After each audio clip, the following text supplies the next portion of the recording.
Hi guys! So welcome back to another episode of Delusional Talks. For this episode, I wanted to do one on detachment theory, let them theory, having an anxious attachment, just all of those things. I have so much experience in this, and not in a good way. It's something that me and my friends talk about so much because we're so delusional about this. I get really delusional when I'm talking about it, when I'm like in the situation. Do you know when you're like in the situation and your brain literally feeds you all of these stories that are so not true, but it feels really true in the moment? I thought it would be great to talk about this. After my first heartbreak, like my real, like the biggest heartbreak, the one and only heartbreak that I've been through, rewired my brain chemistry in like so many different ways. I'm gonna do another episode on just this heartbreak because it taught me so much and there's just so many components to it. It would take forever, but it made me really anxious just in general. Like, okay, just cutting to the point, I became pretty anxious because of it. I learned a lot of things from it and my current relationship. Number one thing that I want to mention is that a guy is really not that complicated. Guys are not complicated at all. And everything that I say, by the way, disclaimer, it's from personal experience and experiences around me. They might not be true for everyone because I know that there are outliers out there. But guys are really not that complicated. If he wanted to call you, he would have called you. If he's not calling you, he does not want to call you. If he has not set up the next date, it's because he doesn't want to set up the next date. I have a 3-month rule personally for myself. I know there's like this whole thing on TikTok. I didn't do much research on it, and I don't know if this is the same 3-month rule for myself. I don't know. TikTok has a rule for every month or something, and it's just so hard to keep up, and I don't really believe in all of that stuff. Anyways, my 3-month rule is if I'm talking to you, first of all, if you get past the first date, that's saying something. The third date, if you get past to the third date, that is saying a lot more. But if we start talking, I'm only giving you 3 months to make it either exclusive, like we're official. I'm giving you 3 months to ask me out, basically. Before then, the exclusivity talk or whatever can get mentioned up. But by 3-month mark, I know that no guy, at least the ones that I talk to, need more than 3 months to decide if they want to date or not. Any person who does more than 3 months, I know, okay, at least for me, I know that if a guy has not locked it in by month 3, then he never wants to. He's just dragging me along. And I know this because, one, it has never taken a guy longer than 3 months to make sure they know, for them to confirm that they really want something with me. It has never taken that long, and I never had to get there. But if it does take more than 3 months, then it's a no-go for me. This is only if you are looking for something serious and you're trying to vibe check somebody. I just say, do not extend it past 3 months, because by then they already do know they're either dragging you along. And a guy, if they're really interested, they will make it known. They will make it known to you that they are interested, and they will do things that they don't usually do because they want to bag you. And like, I got confirmation from many guys who's talked about it. My boyfriend has talked about it. It's just a well-known thing amongst guys. They are just so easy to read. Like, I just know if they're not texting you all day, it really does not take much to just get a text throughout the day. Hey, I'm busy. You might not be hearing from me, but I hope you're having a good day. It does not take that much.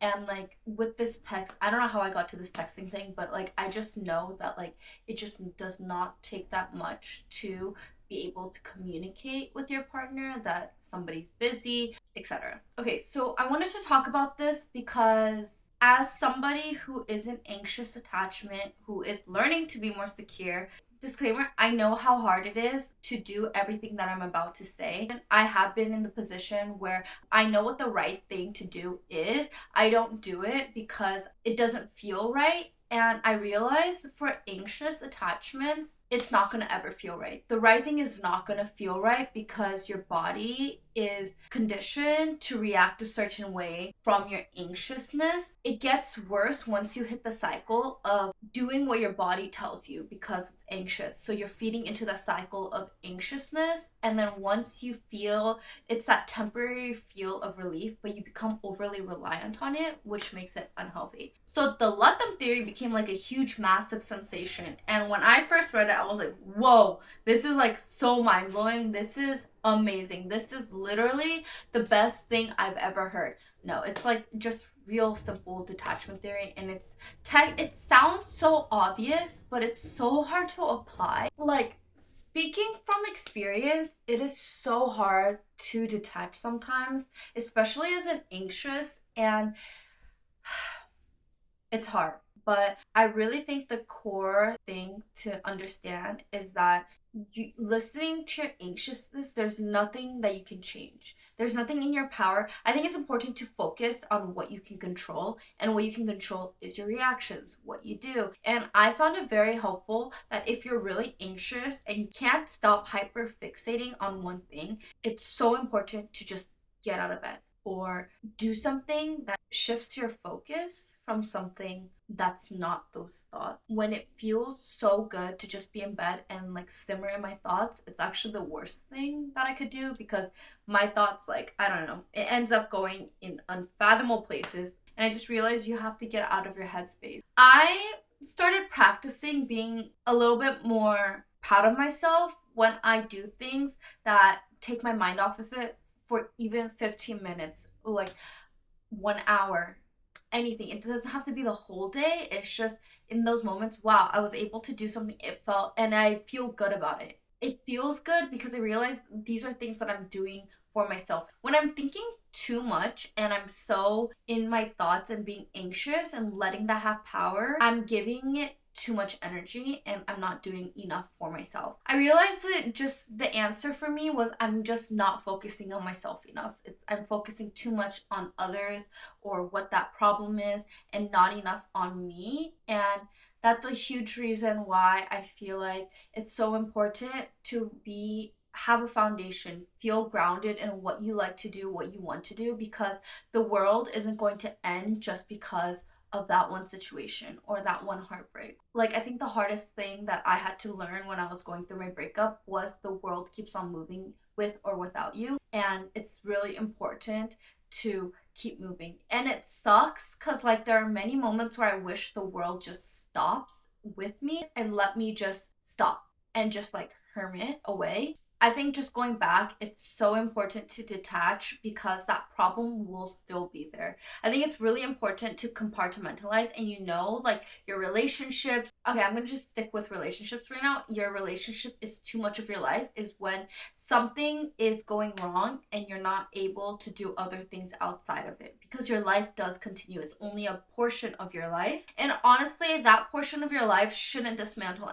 everything else. That's why it's so important to have that foundation and know what grounds you, because even if something wrong happens, a part of your life goes to shit, you'll know how to figure it out. And you don't have to be the happiest, you don't have to be in the best condition, you don't have to have it all figured out, but the rest of your life keeps on moving and you're learning how to adapt to the circumstances. Okay, so another thing I want to talk about is that something that really altered my brain chemistry recently, I read this quote, is you could do everything right and it still not be enough for the wrong person. And for the right person, you can say something wrong and it wouldn't matter. And that altered so much of my brain chemistry, because I feel like we spend so much time beating ourselves up about if we did this wouldn't happen. If we said so and so, maybe he would, blah, blah, blah. Like, we keep on blaming ourselves for the worst, like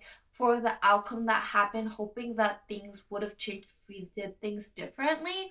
But this quote, like, really, really hit me, because you're right. For the right person, you could say the wrong thing and it still wouldn't matter, because they would still want to work it out with you. It just led me back to the detaching and just letting them theory, because sometimes you just need to give somebody space, and during that time you can't beat yourself up for the circumstances, for the situation that arise, and things will work out. Like, I'm not saying to just let fate or like do nothing. You know what I mean? But in the meantime, while you guys are taking space or things are just unraveling, give it some time. Take a deep breath. And then when it's time to revisit it, that's when you make those efforts. When things have already happened and you can't do anything except live your own life, that's the best thing that you can do. I think it's so important to focus on the things that you can control. It's things that I've learned through my MSW program and just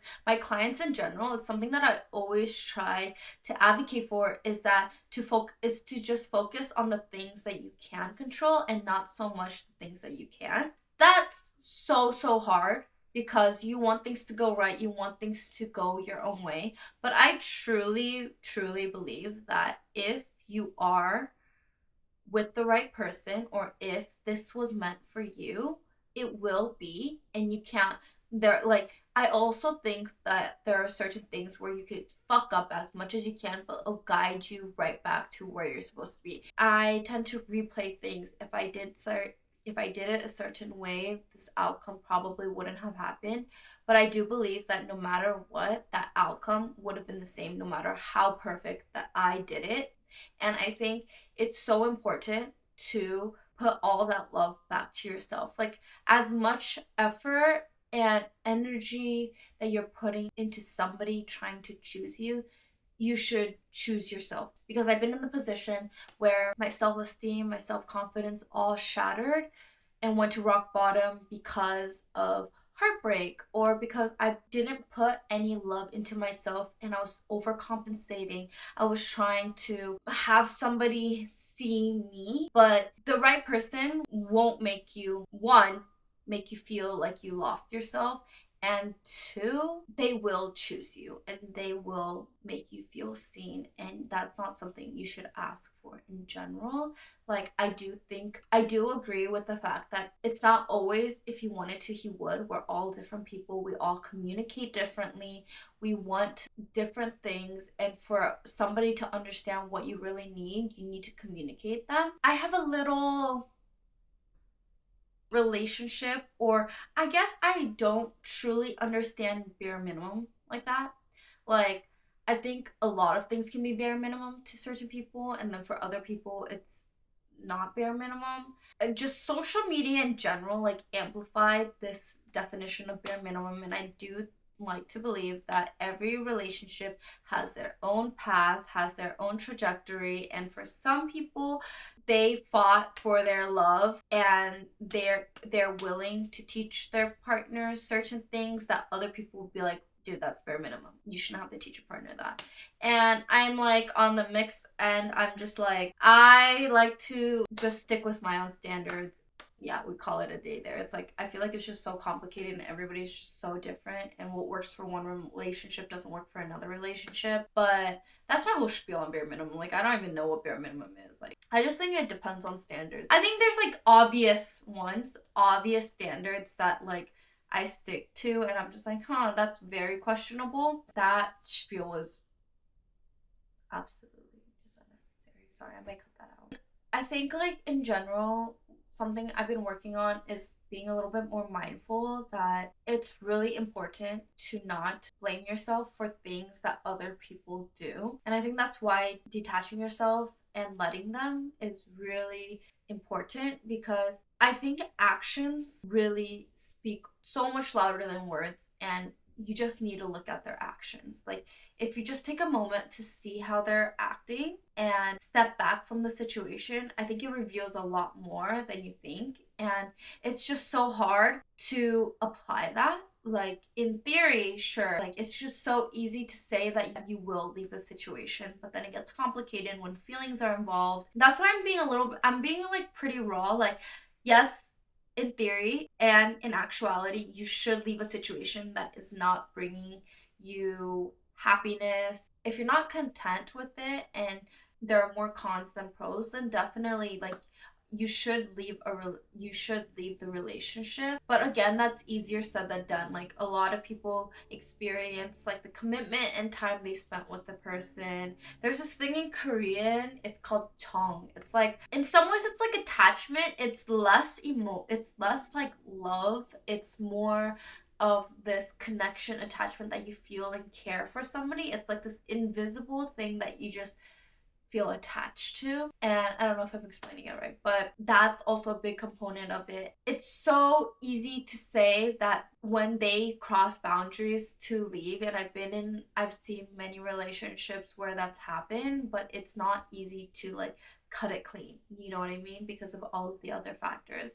And I think something that I really preach for is that you just take it one step at a time and try to focus your energy onto yourself and what you want. And making such a big decision is not easy, which is why that I think these concepts are so important to apply, because once you do put that energy to yourself and you detach from situations, you're able to understand and prioritize what you really need, even if that's hard.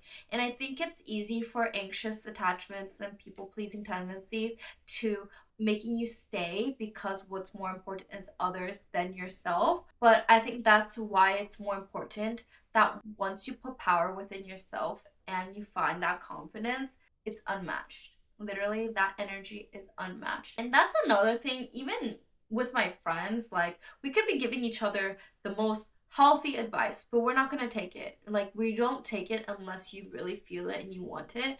And which is why I'm more cautious about like, break up with that man or break up with him. Like, obviously I will tell them, like, you know, when it gets to that point, I will be saying like, hey, you need to break up with that boy, or things need to change or something. Like, I'm really there to like mention it, but like, no matter how much I advocate for it, like, nothing's gonna change. So it's like nothing's gonna change unless they want it. The biggest thing is you can't force or control anybody. If they don't want to do it, then I think you need to take it for what it is. It's clear, like, they express to you they don't want to do it, and especially guys, if they say they don't want to do it, they're not going to do it. And honestly, no, they will not do it. Even if you tell them no, they will not do it unless they really want to do it. I think I went into so many different directions talking about this, but my conclusion is there's a difference between controlling, educating, compromising, meeting in the middle. There's like very different things. That those are very, very different things. And I think you just need to allow somebody to grow, do their own thing. And if that doesn't align with you, then you need to make a decision on what you want to do. And I think that's the healthiest way to handle these situations. And no, you can be in a loving relationship and still learn detachment. That's such an important component to be an independent, free spirit that makes you the most fulfilled. And it shouldn't be dependent on your partner. Your partner should always add happiness. And this detachment and let them theory is not even just for romantic relationships, it's for family, any sort of relationship or connection in your life. You feel secure because you're letting people be their own people and not letting their actions control you or affect how you feel on a day-to-day basis. And I think that's so important, and something that I'm even trying to learn more and be healthier about. I probably just repeated a bunch of things that other people say on social media, and because these theories are so important, but I just really thought this episode was much needed for, I don't know, for maybe for myself. But yeah, it's just something I've always wanted to talk about. It's, I think, such an important thing that like I'm really learning, and I've learned a lot because I was not detaching. But yeah, I hope you guys enjoyed another episode of Delusional Talks. I'd love to hear your guys' thoughts on this. I know it's not like super comprehensive, but I'd love to hear what your guys' thoughts, your opinions, questions, anything. Anyways, see you guys in the next episode. Bye.